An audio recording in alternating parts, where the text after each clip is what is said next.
regardez 64 minutes, on poursuit avec l'Inde qui envoie un signal fort en pleine crise du pétrole. Le pays le plus peuplé de la planète va considérablement augmenter la part de son électricité propre d'ici 10 ans. Alors quelles sont les grandes lignes de cette feuille de route qui était très attendue? On voit cela avec Demet Korkmaz dans 64 Échos. Bonsoir Demet. Pour commencer, quels sont les engagements pris par le troisième plus gros pollueur de la planète?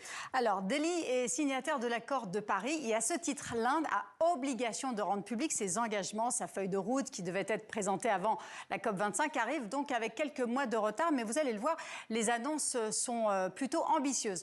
L'Inde veut d'ici 2035 produire 60% d'électricité d'origine non fossile. Objectif, réduire ses émissions de CO2 de 47% par rapport à leur niveau de 2005. Et puis enfin, New Delhi s'engage à doubler ses puits de carbone pour capter l'équivalent de 4 milliards de tonnes de CO2 grâce à une couverture forestière et végétale.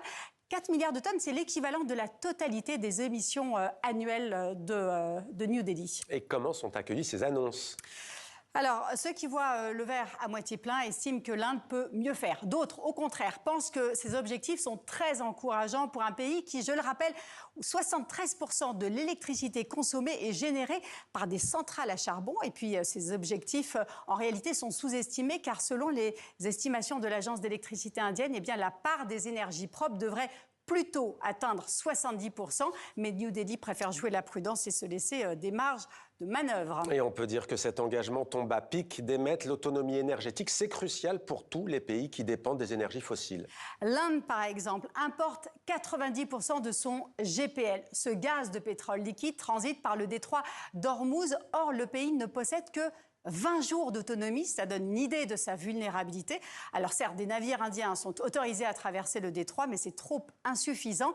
Il y a 3 jours, par exemple, 2 méthaniers ont pu livrer du gaz, mais c'est l'équivalent d'un jour seulement de consommation pour un pays qui compte 1,5 milliard d'êtres humains. Donc si le conflit dure trop longtemps, eh bien, la pénurie risque de provoquer une panique ingérable pour le pays. À Bombay, par exemple, 20% des restaurants ont été obligés de fermer dès le 9 mars. Merci beaucoup, Demet. On voit les conséquences concrète et directe de cette guerre au Moyen-Orient. 26 jours de conflit déjà.